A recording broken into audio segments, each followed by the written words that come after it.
Pemirsa, Anda kembali di Metro Pagi Prime Time. Pemantauan hilal menjadi agenda rutin menjelang berbagai momen penting dalam kalender Hijriah, termasuk menjelang datangnya bulan Ramadan. Salah satu metode penentuan hilal dilakukan dengan ruqyat atau pengamatan langsung secara kasat mata atas munculnya bulan baru ini. Dan selengkapnya simak fakta bicara berikut ini. Fakta-fakta yang telah kami himpun untuk melihat hilal. Sebenarnya apa yang disebut dengan hilal?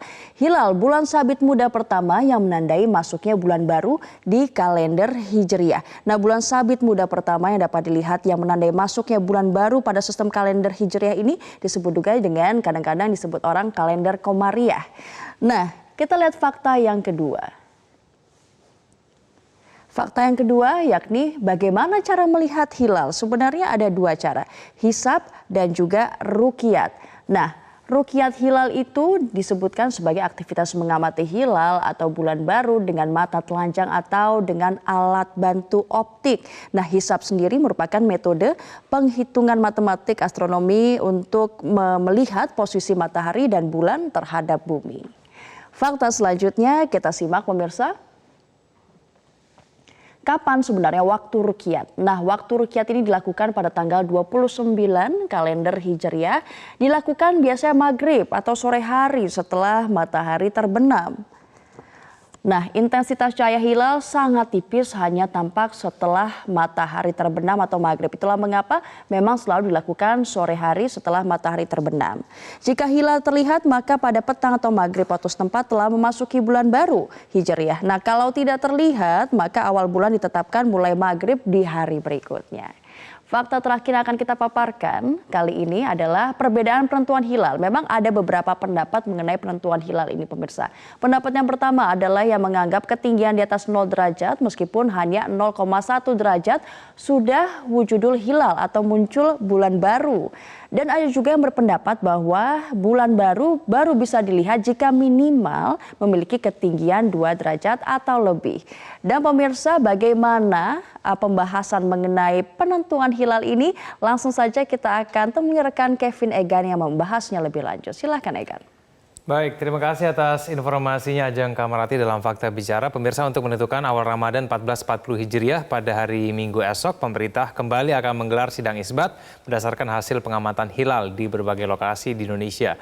Apa yang dimaksud dengan hilal dan kemudian bagaimana cara mengamatinya, kita akan membahasnya bersama dengan Kepala Lembaga Penerbangan dan Antariksa Nasional Thomas Jamaluddin yang tengah ada di Bandung, Jawa Barat. Pak Thomas, selamat pagi. Selamat pagi, Assalamualaikum. Waalaikumsalam. Pak Thomas, mungkin bisa dijelaskan sebetulnya yang disebut dengan hilal itu seperti apa sih, Pak? Hilal adalah bulan sabit pertama setelah sebelumnya kita melihat bulan sabit akhir bulan, kemudian ada yang disebut sebagai bulan mati atau malam tanpa bulan. Jadi hilal ini sangat tipis sekali dan persoalan utama dari ruqyat adalah hilal yang tipis tersebut harus bisa mengalahkan cahaya syafaq atau cahaya senja. Itulah tantangan yang paling berat bagi para peruqyat untuk bisa melihat hilal yang masih sangat tipis tetapi harus mengalahkan cahaya syafaq. Nah, ini untuk melihat hilal yang sangat tipis tadi itu Pak Thomas, ini cara mengamatinya, cara terbaiknya seperti apa? Untuk mengamati hilal, pertama kita harus mencari wilayah yang medan pandang ke arah barat itu terbuka. Jadi kita bisa melihat titik matahari terbenam, kemudian dibantu dengan hasil perhitungan. Sebut saja untuk di Jakarta itu ketinggiannya sekitar 5 derajat lebih.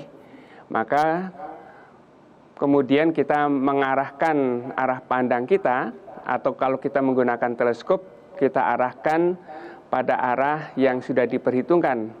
Posisi hilal pada besok saat maghrib itu di atas matahari, titik matahari terbenam, agak ke arah kiri. Itulah cara untuk melihat hilal.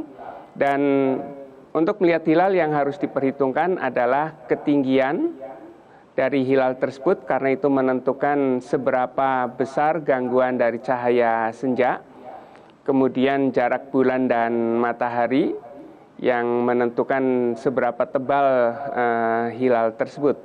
Jadi dua parameter itu yang umumnya dijadikan parameter untuk mungkin atau tidaknya melihat hilal.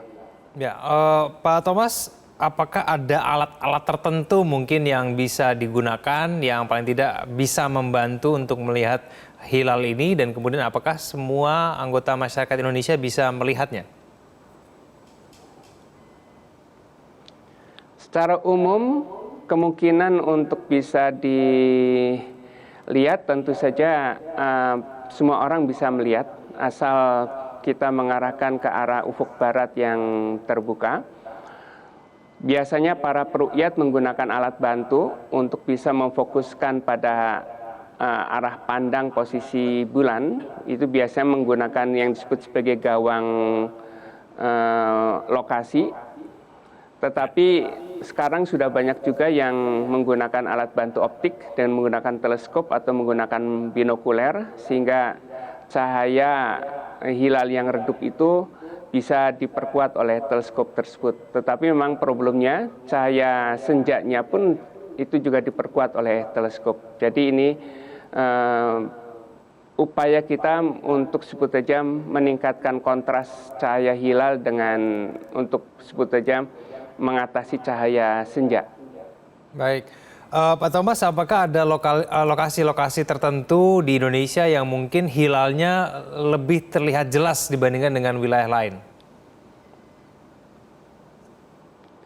Ya, wilayah Indonesia makin ke arah barat, berarti posisi hilal itu semakin tinggi.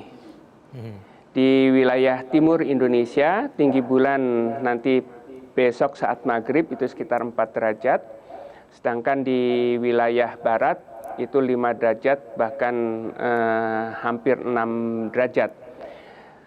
Jadi makin ke arah barat, tinggi hilal itu akan semakin tinggi, sehingga potensi kemungkinan untuk berhasil untuk melihat hilal itu makin ke wilayah barat semakin baik. Tetapi dari segi cuaca, tentu wilayah timur seperti di NTT itu adalah wilayah yang paling baik. Jadi untuk melihat hilal, parameter yang biasa dilihat selain posisi tinggi, kemudian jarak bulan dan matahari, juga faktor cuaca itu juga menjadi perhatian. Baik, Pak Thomas, ini durasi penampakan hilal ini berapa lama sih kira-kira?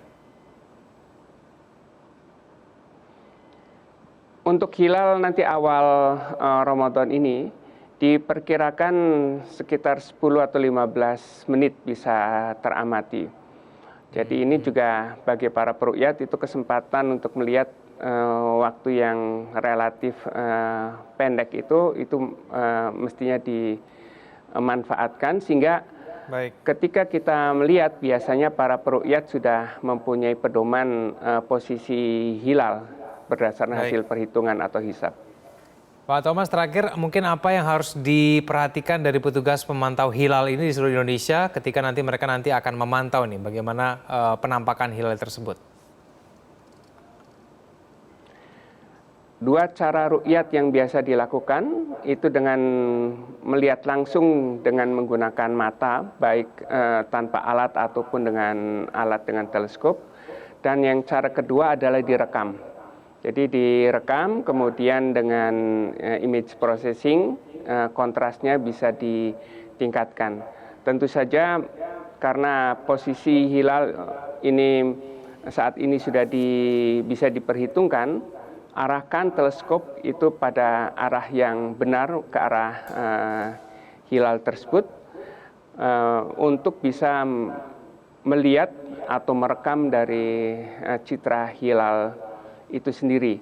Jadi para peruqyat sekarang sudah banyak dibantu dengan hisab astronomi posisi hilal, kemudian juga dibantu dengan alat-alat optik yang sekarang sudah banyak dimiliki oleh para peruqyat, baik dari Kementerian Agama, kemudian dari komunitas-komunitas astronomi, kemudian dari perguruan tinggi Islam, saat ini banyak melakukan pengamatan dari berbagai titik dari seluruh wilayah Indonesia. Baik Pak Thomas Jamaluddin, terima kasih telah bergabung bersama kami di Metro Pagi Prime Time. Selamat pagi.